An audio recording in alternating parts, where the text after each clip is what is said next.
Hello fellow YouTubers and welcome to the weekly news in VR. This week I'm going to be talking about Resident Evil 4 coming to Oculus Quest, leaked images of a new virtual Gunstock from VRS, Quest 2 gets 90Hz at last, upcoming sci-fi RPG Lo-Fi cancels PSVR version, and finally Half-Life ALYX wins Game of the Year. Ready? Let's dive straight in then, and remember, we're born to respawn.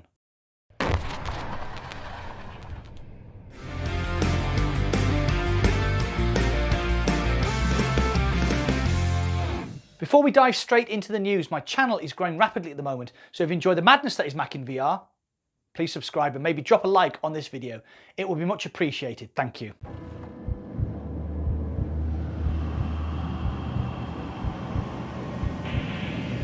One of the best games of all time, Resident Evil 4, is getting a port to Oculus Quest. The story was revealed after Capcom admitted that their network had been breached by hackers in a ransomware attack, which saw the public release of 1 terabyte of company data. Now within that slew of data was a calendar showing a release date of April 2021 for Resident Evil 4 on Oculus. The entry doesn't state which headset the game is being developed for, but my best guess, considering the age of the game, is that both Quest and Quest 2 could comfortably run it, even if it is the HD remaster from 2012. Resident Evil 4 originally released in 2005 on the Nintendo GameCube and is widely regarded as the best survival horror game ever made, and I concur. Resident Evil 4 is definitely in my top 10 classic games. I remember when we had to play games on one of those televisual sets. We had none of this face tube nonsense back then. Are you excited for Resident Evil 4 in VR? I know I am. Get involved and comment down below. I've managed to get my hands on leaked images of the next Gunstock from Virtual Rifle Systems. Whether this is a VRS MK-III Pro version or an entirely new stock is unclear at the moment, but it looks like the company are continuing their tradition of releasing functional VR accessories that look absolutely badass. In the leaked pictures, the prototype Gunstock shows a full M4 style upper and lower, a free floating front rail and adjustable buttstock with what looks like Oculus Quest controllers attached. Intriguingly, the picture also shows an AR magazine that looks like it might be detachable. That would definitely increase realism and immersion when playing Onward, and I'm quite excited to find out where VRS are going with this idea. I reached out to Shane and Denise at VRS, but they just told me to shush. It's time for Anorak Corner, featuring Malcolm.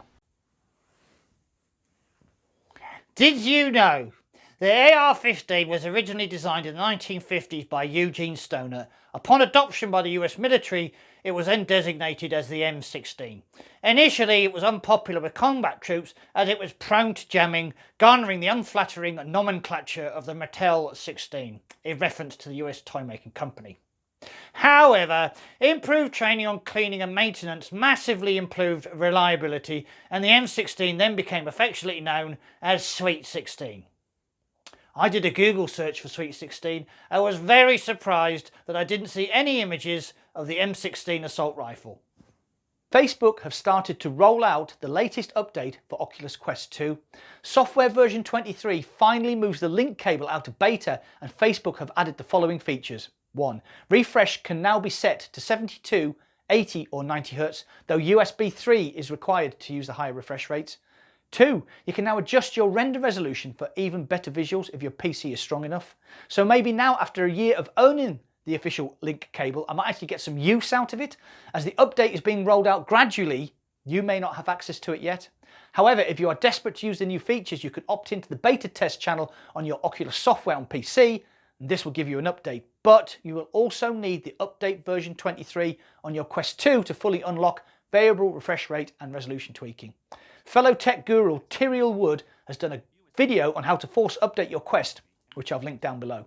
But be warned, you have to run a command prompt as an administrator to sideload the file, so if you're not PC savvy or are uncomfortable downloading files to your Quest, you'll have to wait for the update to hit your region.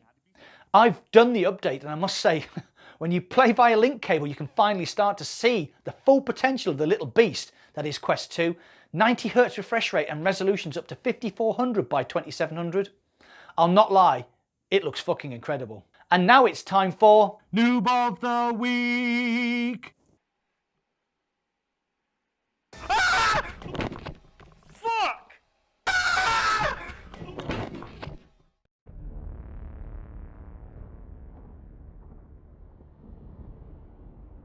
Developers of the upcoming sci-fi RPG Lo-Fi have confirmed that the support for the PSVR version of the game on PS5 has been dropped, despite being a massive part of the Kickstarter campaign.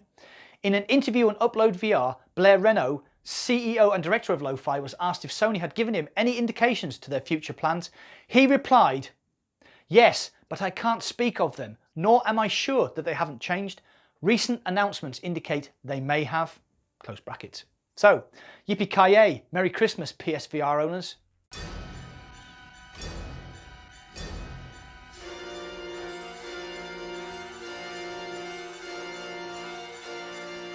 On behalf of everyone at Valve, thank you so much. In our final story today, to absolutely no one's shock at all, Half-Life Alyx took home the Game of the Year award at the 2020 VR Awards.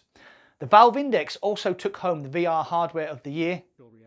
But the medium had so much potential, we believe specific. Hi, my name is Gabe Newell, and welcome to Half-Life Alyx. In other Valve news, Half-Life Alyx has gained over 3 hours of developer commentary explaining the process of development for the groundbreaking VR title. When you start a new game, turn on developer commentary here. Then when the scene starts, you will be able to put on these headphones to listen to various members of the team talking about points of interest and key development moments. If you love Half-Life Alyx, and I do very much love Half-Life Alyx, this is a great insight into how the boffins at Valve think. It's fascinating stuff. As in the case of any Half-Life game, the first hour of Alyx must convey a lot of information to the player, hopefully in a natural and entertaining way. Have you played Half-Life Alyx? Do you think it's the best game in VR? Got any stories you think I've missed? Get involved and comment down below. Well, that's all for the news this week. Did you know, I've got to sound like Malcolm. Did you know only 8% of my views are from subscribers? So I'd like to bump that up, and you can help me by subscribing to the channel and hitting that like button. It would be greatly appreciated. Thanks for watching. I'll see you on the other side.